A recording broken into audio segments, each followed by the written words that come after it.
तो देखो, मैं हमेशा ये सोचता हूँ कि जो सीए स्टूडेंट है ना, उसकी एक गर्लफ्रेंड नहीं होती, उसकी 8 गर्लफ्रेंड्स होती हैं, जो एफआर से शुरू होती है। और हमारे टाइम पे इसका एक ऐसी गर्लफ्रेंड होती थी जो सबसे ज्यादा परेशान करती थी।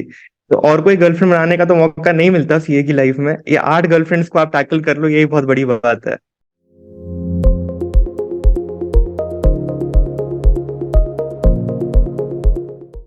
सुधारा है कितनों का हाल। सुधारा है कितनों का हाल। जो लड़खड़ाए उनकी करी सही है चाल। तो चलो मिलाते हैं इनसे ताल से ताल। तो ladies and gentleman, let's welcome mister Archit Agarwal. Archit sir, आपका बहुत बहुत क्या स्वागत बात है है। ये टॉक शो में। It's a honour to host you and it's a honour to have you. So before starting, I would like to have a brief introduction about you. Archit sir is a practicing chartered accountant and he started thinking rich in 2019. And इन्होंने अपना articleship भी one of the big four से complete किया है and after articleship इन्होंने वहाँ पे job भी किया है। तो it will be a great insightful for us to learn from Archit sir. So thank you so much sir once again. Thank you Aryan for the great introduction. मैं भी थोड़ा सा ब्रीफ कर देता हूँ अपने बारे में। तो मैंने भी आपकी तरह अपनी आर्टिकलशिप जर्नी आज से 10 साल पहले शुरू करी थी, in the year 2013। As you mention, I was fortunate enough to get into one of the big fours. और डिलॉयट ने मेरे को बहुत अच्छा एक्सपीरियंस प्रोवाइड किया, और डिलॉयट की ही बदौलत आज मैं जहाँ पे हूँ। एंड अपनी प्रैक्टिस में भी I am doing decently fine, and in the startup also, जिसको अभी हम डिस्कस करेंगे सारी चीज़ों को। दोनों ही तरफ डिलॉयट का बहुत रोल रहा है। एंड मैं हमेशा यही बात करता हूँ कि एक्सपोजर इज द की। जितनी अर्ली एज में एक्सपोजर मिल जाए, that is something which will stand you apart from others.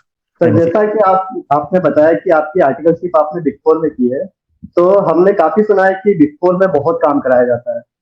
तो आपने ये दो चीजें कैसे मैनेज की? Number one is study and number two is your girlfriend.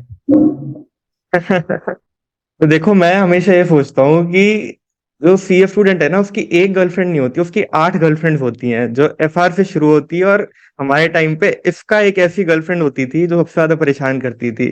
तो और कोई गर्लफ्रेंड बनाने का तो मौका नहीं मिलता सीए की लाइफ में। ये 8 गर्लफ्रेंड्स को आप टैकल कर लो, यही बहुत बड़ी बात है। तो yes, it is a challenge. जब आप अच्छी जगह पे होंगे तो आपसे एक्सपेक्टेशन भी काफी हाई होंगी, एंड डेफिनेटली वो आपको पे ऑफ भी करेंगी लॉन्ग टर्म में। लेकिन क्या होता है कि वहां पे सब लोग ही उस लेवल के होते हैं कि they are competing at the same time, they are doing immense work, और साथ के साथ वो पढ़ाई भी कर रहे होते हैं। खाली सीए फाइनल्स की नहीं आ रहे हैं। along with CA finals, people are pursuing courses like CFA, CPA, और साथ में वो उनको निकालते भी हैं, एसीसीए भी कर रहे होते हैं, और सीए फाइनल भी क्लियर करते हैं।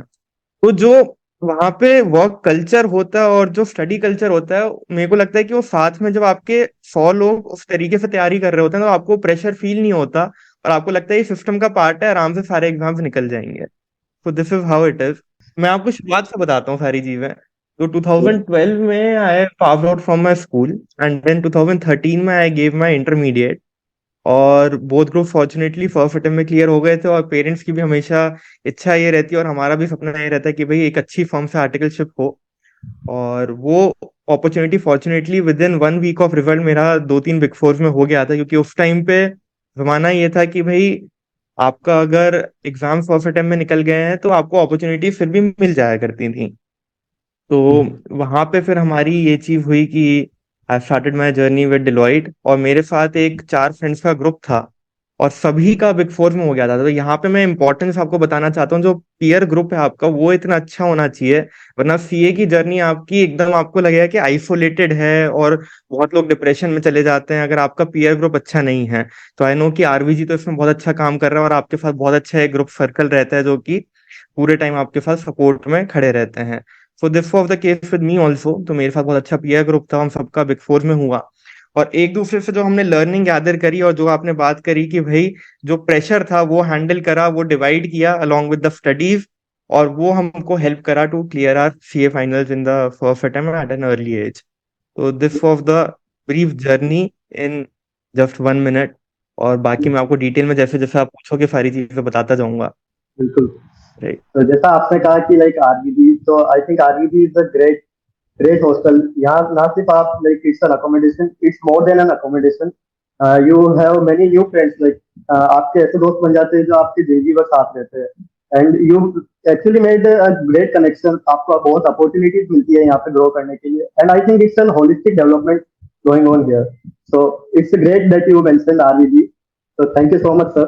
Moving to our next question. एक हमेशा एडवाइस स्टूडेंट्स को दी जाती है कि अगर आपको प्रैक्टिस में आना है तो आपको आपका आर्टिकलशिप बिग फर्म से हम्म। स्टार्ट नहीं करना चाहिए। तो आपका क्या हम्म। ओपिनियन है इस बारे में, क्योंकि आप भी प्रैक्टिस में आए हैं हम्म। फ्रॉम हम्म। एक बिग फोर। तो अरियन, मेरा इस पे सोचना, ये बहुत कॉमन क्वेश्चन है, बहुत सारे स्टूडेंट्स मुझसे पूछते हैं जो फ्रेशली क्वालिफाइड सीए होते हैं, उनका भी ये बहुत कॉमन क्वेश्चन रहता है। देखो, मेरा इसमें सोचना ये है कि आपकी प्रैक्टिस के लिए ना सबसे इम्पोर्टेंट है आपकी नेटवर्किंग और आपका कॉन्फिडेंस ओवर द सब्जेक्ट। अब इसमें सवाल ये आता है कि बहुत लोग ये कहते हैं कि अगर आप बिग फर्म से शुरू करते हैं तो वो आपको एक फील्ड में स्पेशलाइज करवाते हैं और प्रैक्टिस में आपको सारी फील्ड्स में काम करना होता है, तो वो कैसे होगा। मैं आपको ये बताना चाहता हूँ दोस्त कि जो मिड साइज फर्म्स में काम रहता है, चाहे जो प्रैक्टिस में काम रहता है, वो काम आप डिफरेंट फील्ड्स का सिर्फ 3 महीने में सीख सकते हो। और हमने तो उस गैप को ब्रिज भी कर दिया, जिसपे हम आगे बात करेंगे। सिर्फ 3 महीने में वो रिपीटेटिव वर्क, चाहे वो रिटर्न फाइलिंग का हो, चाहे वो जीएसटी फाइलिंग का हो, चाहे वो बैलेंस शीट का हो, चाहे वो आरओसी फाइलिंग का हो, ये काम जो basically start phase of the practice में होता है, ये आप 3 महीने में सीख सकते हो। तो why to invest 3 years in repeating that work which you can learn in 3 months? इसके बजाय आप किसी फील्ड में स्पेशलाइज करो और वहां पे टॉप क्लाइंट्स के साथ काम करो, टॉप मैनेजमेंट के साथ काम करो। वहां पे आपको ओवरऑल एक्सपोजर और होलिस्टिक एक्सपीरियंस मिलेगा which will help you in your practice to gain confidence also and to gain the network also, जो आपको प्रैक्टिस में बहुत काम आने वाला है। आई होप मैं अपनी बात एक्सप्लेन कर पाया बिल्कुल कि बिल्कुल सर। ये जो जिसको एक टर्म को बोलते हैं ना, your network is your net worth. Yes. ये आपके अर्ली डेज में, चाहे आप आरवीजी में हैं, चाहे आप किसी फर्म में हैं, जो आप अपने पीयर ग्रुप्स के साथ नेटवर्क बनाएंगे, वही लोग आगे जाके राइज करते हैं द टॉप प्लेस से, और वही आपको प्रैक्टिस में भी काम आने वाला है। तो it is very important to start your career from the top places. Sir right. Can you please elaborate your job experience versus your practice experience, कि आप एक काफी अच्छी पोजीशन पे थे डिलोइट में एंड उधर से फिर आप प्रैक्टिस में आए, तो आपका कैसा एक्सपीरियंस रहा? तो मेरा देखो, बहुत मेरा फर्स्ट डे से माइंड क्लियर था कि मेरे को लॉन्ग टर्म में जॉब नहीं करनी है। I am there for the exposure and experience. तो मेरे को मिनिमम टाइम में मैक्सिमम एक्सपीरियंस गेन करना था। तो दैट उस चीज के लिए consulting is the best space. ठीक है, तो मैंने ऑडिट से अपना करियर शुरू किया। और जो लोग कहते हैं कि आप ऑडिट से एक बार करियर शुरू करके फिर स्विच नहीं कर सकते, उनके लिए रियल लाइफ एग्जांपल मैं हूं कि मैंने आर्टिकलशिप ऑडिट में करी और पोस्ट क्वालिफिकेशन मैंने टैक्सेशन में शिफ्ट किया, वो भी इनडायरेक्ट टैक्स में, क्योंकि वो उस टाइम पे 2016-17 में अपकमिंग था। 2017 में जीएसटी लॉन्च हुआ था। तो उस टाइम पे मेरे को वो एक्सपोजर गेन करना था, तो इजीली मेरे को अपॉर्चुनिटीज मिल गई। कोई दिक्कत वाली बात नहीं होती कि स्विच करने में दिक्कत आती है। इफ यू आर प्रोएक्टिव तो आपको इजीली वो अपॉर्चुनिटीज मिल जाएंगी। मैंने जितना मैं टाइम सोच के गया था, उतना ही टाइम मैंने स्पेंड किया। मैं सोच के गया था मेरे को जीएसटी में 365 डेज स्पेंड करने हैं। 365th day was my last day in Deloitte. तो मैं बड़ी प्लानिंग से गया था और मैंने जैसे ही वो एक्सपीरियंस और एक्सपोजर ले लिया, now of the time to basically implement that experience for my own practice. तो वो वाली लर्निंग थी। अब अगर मैं डिफरेंस की बात करूँ तो यस, चैलेंजेस प्रैक्टिस में अलग तरीके के आएंगे। आपको काफी सारे काम ऐसे भी करने पड़ेंगे जो आपने वहां पे नहीं किए, लेकिन उसके लिए आप स्टडी करके अपने पीयर से पूछ के बहुत सारी चीजें एग्जीक्यूट कर पाते हो। जॉब में अलग इन्वायरमेंट रहता है, प्रैक्टिस में अलग इन्वायरमेंट रहता है, दोनों का बहुत अलग अलग एक्सपीरियंस है। लेकिन अपने करियर में कम से कम 4-5 साल एक बार जॉब जरूर कर लेना, this is my recommendation for everyone, ताकि आपको दुनिया देखने को मिल जाए कि भाई काम होता कैसे है। और फिर आपके पास चाहे प्रैक्टिस में मुकेश अंबानी जी भी आएंगे ना कि भाई मेरा ऑडिट कर दो, तो आपके पास वो कॉन्फिडेंस होगा कि हाँ, मैंने बेस्ट हैंड एक्सपीरियंस किया हुआ, मेरे को अपनी फील्ड का मैं एक्सपर्ट हूँ, जिसको हम इंडस्ट्री एक्सपर्ट बोलते हैं। हम एक एक्सपर्ट हैं being a chartered accountant in our field, और मेरे पास टॉप से टॉप क्लाइंट आ जाए, मुझ में वो कॉन्फिडेंस है कि मैं काम एग्जीक्यूट कर सकता हूँ। तो 4-5 साल आप जॉब करिए, उसके बाद फिर डिसाइड करिए कि आपको कहीं इंडस्ट्री में जाना है या फिर आपको अपनी प्रैक्टिस में जाना है। और जॉब भी पहले 4-5 साल किसी कंसल्टिंग में कर लो, ताकि हर टाइप के क्लाइंट को आप देख लो वहां पे। So this is my recommendation. So moving forward to our next question, can you please elaborate about thinking this and what was the idea behind starting it? Means आपका आइडिया कैसा है कि हमें इस टाइप का प्लेटफॉर्म स्टार्ट करना चाहिए? Right, तो मैं आपको इसकी भी पूरी स्टोरी बताता हूँ। तो अगेन एज आई सेड कि डिलॉयट का बहुत मेजर कंट्रीब्यूशन है इन माय स्टार्टअप। और 2013 की ही बात है। मैं along with my friends we were super confident कि भाई हम अच्छे परफॉर्मिंग स्टूडेंट्स रहे हैं, स्कूल से ही परफॉर्मिंग रहे हैं, इंटरमीडिएट में भी अच्छे मार्क्स आए हैं, बिग फोर में भी हो गया, तो हमें कौन रोक सकता है। लेकिन जैसे हम फर्स्ट डे एंटर करे इन बिग फोर्स में, वी वर सो शॉक्ड कि भाई जो हमने आज तक पढ़ा है और जैसे यहाँ पे काम हो रहा है उसमें बहुत दुनिया, मतलब जिसको कहते हैं ना जमीन आसमान का फर्क है।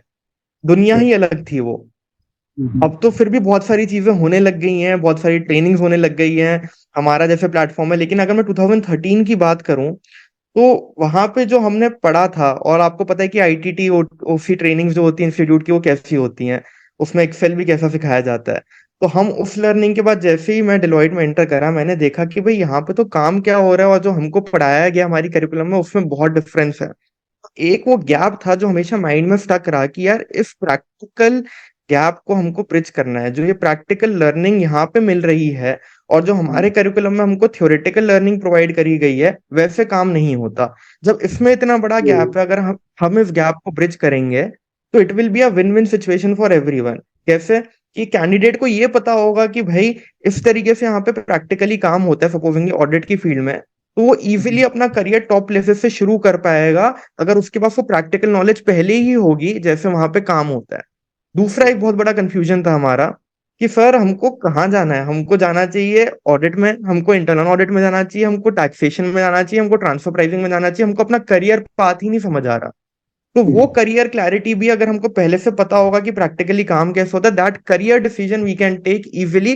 जिसमें अभी लोग 3 से 4 साल अपने इन्वेस्ट करते हैं और उसके बाद फिर Mhm. डिसाइड कर पाते हैं कि हमको किस तरफ जाना है। अपना इंटरेस्ट ही नहीं पता होता, Yes, राइट? sir.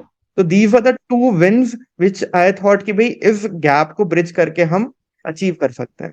सेकेंडली, अब ऑर्गेनाइजेशन की बात करें तो ऑर्गेनाइजेशन ये कहती है कि भाई सारे फ्रेशर आते हैं, चाहे वो Mhm. क्वालिफाइड सीए हो चाहे वो आर्टिकलशिप के लिए आए हो हमारे पास, उनके पास सिर्फ थ्योरेटिकल नॉलेज होती है।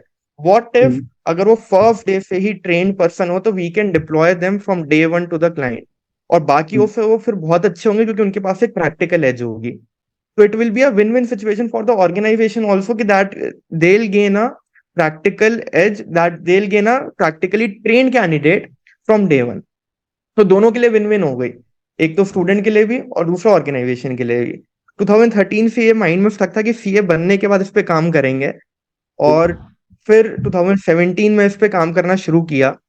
Mhm. और finally I launch this organisation in 2019, जिसमें मैंने Yeah. एक कोर्स से शुरुआत करी। मैंने स्टैट्यूटरी ऑडिट का कोर्स बनाया और Mhm. मैं अराउंड 25 से 30 कॉलेजेस में गया हूँगा सेमिनार्स लेने, कॉमर्स स्टूडेंट्स Mhm. को बताने कि भाई देखो ऑडिट में आपके लिए मैक्सिमम वैकेंसीज होंगी जहां बिग फोर की ग्लोबल प्रोफाइल्स Mhm. आपको मिलेंगी।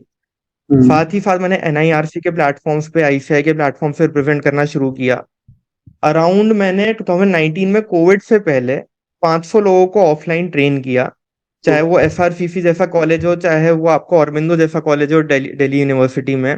टॉप से टॉप कॉलेज के साथ एमओयू साइन किया प्रिंसिपल के साथ और उनको वहां पे ट्रेन किया और बताया कि इस फील्ड में ऐसे काम होता है। और वहां से बहुत सारी रिक्रूटमेंट्स कराई in the top organisation.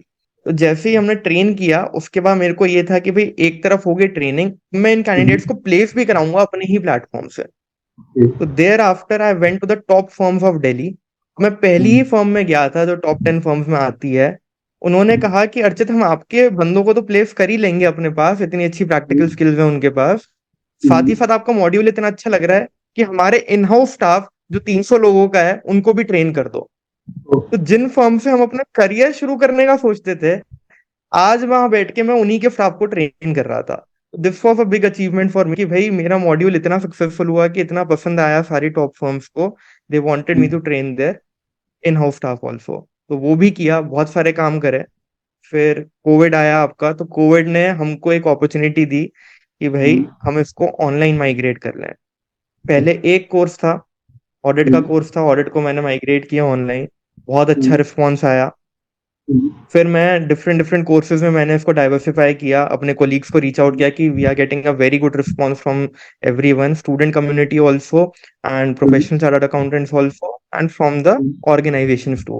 So let's diversify this into all the courses and let's make this a one-stop destination for all finance professionals, चाहे वो चार्टर्ड अकाउंटेंट्स हों, चाहे वो ग्रेजुएट्स हों, चाहे वो सीए स्टूडेंट्स हों। तो फिर हमने जीएसटी का कोर्स बनाया, इंटरनल ऑडिट का कोर्स बनाया, ट्रांसफर प्राइसिंग का बनाया, इंटरव्यू ट्रेनिंग का बनाया। एंड अभी जो बाकी फील्ड्स रह गई हैं उन कोर्सेज पे भी अपन काम कर रहे हैं। And recently we have crossed about 25,000 learners. This has been the so far and the journey so far in the last 3 years. So it was really an inspiring journey and congratulations for your milestone कि आपने 25,000 students को learn कराया. So I think it's a big, very big achievement. Our next question is कि आपने networking के बारे में काफी फोकस किया. So how important is networking and how one can build good connections? देखो हमारे टाइम पे तो लिंक्डइन उतना एक्टिव नहीं था. सबसे बेस्ट सोर्स है आपके लिंक्डइन की. लेकिन लिंक्डइन भी क्या है कि उसमें ना डिस्टेंस रहता है. व्हाट आई फील कि आप एक स्ट्रेंजर से ही बात कर रहे हो, उसमें भी आपको अगर किसी से कनेक्शन डेवलप करना है तो एक म्यूचुअल कनेक्शन पहले होना चाहिए. जैसे हम बहुत सारे ऐसे प्लेटफॉर्म्स होस्ट करते हैं जहाँ पे हमारे ही प्रीवियस लर्नर्स होते हैं, तो that gives a benefit to the new new person कि भाई उनके पास एक ये है बोलने के लिए कि भाई आप थिंकिंग ब्रिज से एसोसिएटेड रहे हो, तो आप मेरे भी दोस्त बन जाओ, मेरे को भी यहाँ पे रेफर कर दो. ठीक है, लेकिन ऐसे कनेक्शन के बजाय आई पर्सनली प्रेफर कि अगर आपका डायरेक्ट कनेक्शन हो, जहाँ पे आपने काम करा है, जहाँ पे आप आर्टिकलशिप कर रहे हो, जो आपके स्टडी सर्कल्स हैं, जैसे आपका आरबीजी हॉस्टल है, वहां से जो कनेक्शन बनेगा, that network is the best network. और मेरी बात मानना अरिहंत कि जो आप सीए बनने के 1 साल तक मैक्सिमम जो दोस्त आप बनाओगे वही आपके हमेशा रहेंगे. उसके बाद वो सारे प्रोफेशनल कलीग्स हो जाते हैं. सीए बनने के बाद जैसे जैसे आप सीनियोरिटी में राइज करोगे, वो सारे आपके प्रोफेशनल कलीग्स बन जाते हैं. वहां पे ऑफिस पॉलिटिक्स शुरू हो जाती है. अभी का जो टाइम है वहीं पे आप बेस्ट नेटवर्क बनाओगे और वो दोस्त आपके हमेशा रहेंगे. तो सोशलाइज जरूर करो जहाँ पे सीएस थोड़ा सा लैग करते हैं. बहुत सारे ग्रुप्स होते हैं. टोस्ट मास्टर्स का ग्रुप होता है, स्टडी सर्कल्स होते हैं हमारे सीए के. आपके जैसे हॉस्टल्स बहुत अच्छा काम कर रहे हैं, हमारे प्लेटफॉर्म्स के थ्रू आप कनेक्ट कर सकते हो. तो ये जो नेटवर्क है अर्ली एज में, ये आपको हमेशा काम आने वाला है. सर आपने स्किल्स के ऊपर भी काफी इम्पोर्टेंस दिया. तो what are the skills that a CA student और a fresher chartered accountant should develop in himself so that he can succeed in his career or can take an extra edge in his career? देखो मैं हमेशा 3 skills की बात करता हूँ. Number 1, आपकी identity आपके रिज्यूमे से शुरू होती है.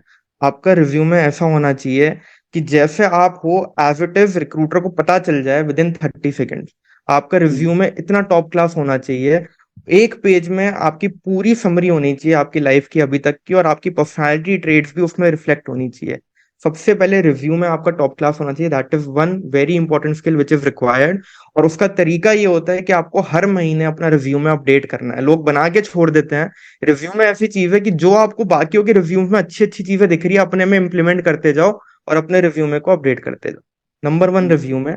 Number 2 communication skills and confidence. इस पे जरूर से काम करना है और इस पे भी रेगुलरली काम करना है. हम सोचते हैं कि हम कोई वर्कशॉप कर लेंगे या इधर चले जाएंगे उधर चले जाएंगे एक क्लब में तो अपने आप इंप्रूव हो जाएंगी. नहीं, कॉन्फिडेंस और कम्युनिकेशन स्किल्स अपने आप इंप्रूव होंगी जब रेगुलरली हम उस पर काम करेंगे.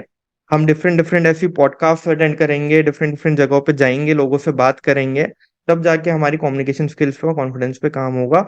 मैंने अभी एक बिग फोर के साथ ड्राइव कराई थी और अभी मैंने उस पर वीडियो भी डाली है अरिहंत. और मानोगे नहीं, उसमें 200 चार्टर्ड अकाउंटेंट्स ने पार्टिसिपेट किया. हमने जीडीज कंडक्ट कराए, 10-10 के सीएस के ग्रुप बनाए. और ऑलमोस्ट हर ग्रुप में सिर्फ 2 से 3 सीए ऐसे होते थे जो एक्टिवली पार्टिसिपेट कर रहे होते थे. 7 से 8 चार्टर्ड अकाउंटेंट्स कुछ बोल ही नहीं रहे ग्रुप डिस्कशन में. It was so embarrassing in front of the recruiter कि भाई हमारी कम्युनिटी में हम एक प्लेटफॉर्म पे होस्ट कर रहे हैं, बिग फोर आके रिक्रूट करने की बात कर रहे हैं, और जीडीज में 7 से 8 लोग पार्टिसिपेट ही नहीं कर पा रहे. तो कम्युनिकेशन स्किल्स पे जरूर से अपन को काम करना है. और थर्ड, टेक्निकल स्किल्स. जो प्रैक्टिकली काम होता है वो हमको पता होना चाहिए ताकि हमारे पास 100% क्लैरिटी हो और हम रिक्रूटर को ये बता पाए कि भाई we are the experts in this field. हमसे अच्छा आपको प्रोफेशनल कहीं मिल ही नहीं सकता. 3 चीजों की मैंने बात करी, resume, communication skills and technical skills. इन तीनों पे काम करना है and we'll be the world class professionals. Sir एक काफी कॉमन क्वेश्चन आता है जो भी सीए इंटर पास आउट होते हैं उन स्टूडेंट्स का क्वेश्चन है कि अ, जो एचआर का फेवरेट क्वेश्चन है टेल मी अबाउट योरसेल्फ, तो उसका आंसर कैसे दे वो? देखो इसमें ना मैंने ये इसको बड़े अच्छी तरह टैकल करवाया हुआ है इस क्वेश्चन को. मेरा तो फेवरेट क्वेश्चन है ये. अगर ये क्वेश्चन आपको मिल जाता है ना, जो कि 99% केसेस में मिलेगा ही, ठीक है, ये आपके पास है प्लेइंग फील्ड. आप ओके. अपने बारे में तो सारी चीजें बताओ, जैसे होता है ना ट्रेडिशनली क्रोनोलॉजिकल ऑर्डर में बताओ पूरा कि भाई मैंने 12th में इतने मार्क्स आए मेरे, फिर मेरा कॉमर्स में इंटरेस्ट आया, फिर मैंने सीए में गया, मैं अगर मैंने कॉलेज किया तो मैं रेगुलर कॉलेज यहाँ से किया, मैंने इन एक्टिविटीज में पार्टिसिपेट किया, मेरे इंटरमीडिएट में इतने मार्क्स थे, मैंने फिर आर्टिकलशिप के लिए अब मैं सर्च कर रहा हूँ, मैं इस सब्जेक्ट की तरफ इंक्लाइंड हूँ.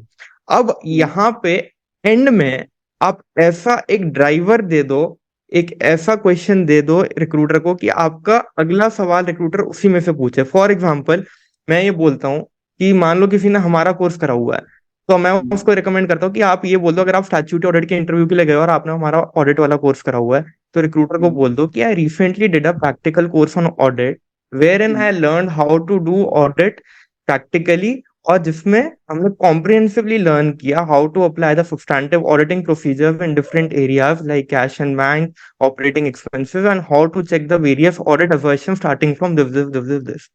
अब 110% अगला सवाल रिक्रूटर उसी में से पूछेगा कि आपने क्या लर्न करा इस वाले कोर्स में और आपने क्या क्या चीजें इसमें सीखी। यहां से आप अपना इंटरव्यू ड्राइव करना शुरू कर देते हो, क्योंकि आप अगला क्वेश्चन रिक्रूटर को सर्व कर रहे हो। तो ऐसे हिंट आपको जरूर से देना है रिक्रूटर को फ्रॉम योर आंसर्स, कि वो अपना अगला क्वेश्चन आपकी इसी जगह से पूछे जहां से आप पूछवाना चाहते हो। तो this is how you should answer your first question. तो बेसिकली इससे अपन इंटरव्यूअर से वो पूछवाना चाह रहे हैं जो अपन चाहते हैं कि वो पूछे हम अपन चाहते से। अपन अभी रिक्रूटमेंट की बात कर रहे हैं, तो रिक्रूटर एक कैंडिडेट में क्या तीन चीजें ऐसी देखता है कि जिसके बेसिस पे वो उसको सेलेक्ट करता है कि व्हाट आर द थ्री हैं। Qualities that a recruiter seeks in a candidate. देखो, वही मैंने जो बात करी, सबसे पहले आपका रिज्यूमे शॉर्टलिस्ट होगा on the basis of resume. ठीक या है। आपका आपका जो शॉर्टलिस्ट होगा profile, that will be based on your resume. Number two, आपकी कम्युनिकेशन स्किल्स और कॉन्फिडेंस जज करा जाएगा कि भाई आप कितनी अच्छी तरह डिफरेंट डिफरेंट राउंड्स में बोल पा रहे हो। और नंबर थ्री, आपकी टेक्निकल स्किल्स के बेसिस पे आपकी क्लैरिटी जज करी जाएगी कि भाई आपको अपनी फील्ड की कितनी क्लैरिटी है। तो इन तीनों चीजों पे ही काम करना है, और वही रिक्रूटर देखता है। तो क्या है कि इसमें आता है ओके। कंपटीशन का खेल भी। अगर 10 लोग हैं एक ग्रुप में, तो they will try to search the best candidates in those 10 people. तो या वो भी आपको इन तीन चीजों पे काम करके अपने आप को ऐसे पोर्ट्रे करना है कि you are the best person in the room. और कुछ नहीं देखता रिक्रूटर, इन तीन चीजों के बाहर कुछ भी नहीं। Sir, talking about results, like कि अभी मतलब जब भी रिजल्ट आते हैं तो काफी सीए स्टूडेंट्स को काफी सेटबैक होता है, वो अपना कॉन्फिडेंस लूज कर देते हैं एंड वो अपनी कैपेबिलिटीज पे डाउट करना लगते हैं। तो how to deal with this hmm. Situation? देखो अरिहंत, ये फैक्ट है कि CA is a correspondence course. तो एक जो हमने बात करी कि पीयर ग्रुप की बहुत अच्छी इसमें इंपॉर्टेंस है। अगर आपका पीयर ग्रुप स्ट्रांग है और वो आपको सपोर्ट प्रोवाइड करता है, then definitely it will be a asset for you. लेकिन yes, there will be phases जहां पे आपका वो डिप्रेशन वाला टाइम भी आएगा। अब मैं अगर अपनी बात करूं, तो although I was a bright student, लेकिन सीए फाइनल एक ऐसी चीज है जो अच्छे अच्छों को दिखा देती है कि भाई ये क्या कोर्स है। और आपको एक टाइम पे तो ऐसा लगेगा कि भाई क्या मैं अपना करियर यहाँ से बना पाऊंगा या नहीं बना पाऊंगा। When you have invested 5 to 7 years in a course, तो लास्ट स्टेज पे आपको जरूर से वो डर लगेगा। जैसे वीजी सर बोलते थे ना कि मेरे को आज भी सपना आता है कि मैं सीए फाइनल के एग्जाम में फेल हो गया। तो वो डर जरूर से लगेगा। जिसको डर नहीं लग रहा, उसके लिए दिक्कत वाली बात है। तो मेरा भी सीए फाइनल का एग्जाम, फर्स्ट एग्जाम बहुत खराब हो गया था। एंड उसके बाद मेरे को ये डर लगा था कि भाई आगे क्या होगा क्या नहीं होगा। इट वॉज जस्ट कि मैंने जाके एग्जाम दिए, और फॉर्चुनेटली वो क्लियर हो गए। तो जहां पे दोस्त क्लियर नहीं हो पाता है, जस्ट वांट टू से वन थिंग कि CA is a part of life, it is not life.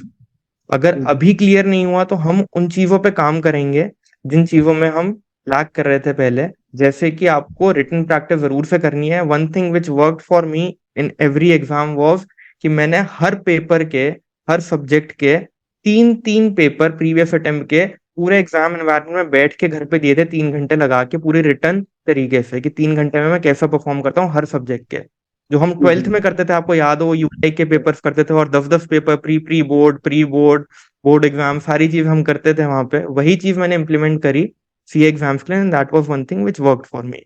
तो ये रिटर्न प्रैक्टिस जरूर से करनी है। और उसके बाद भी अगर क्लियर नहीं होता, तो मेरा सजेशन ये है कि अपने आप को एक टाइम दो कि मैं ये 2 अटेम्प्ट दूंगा।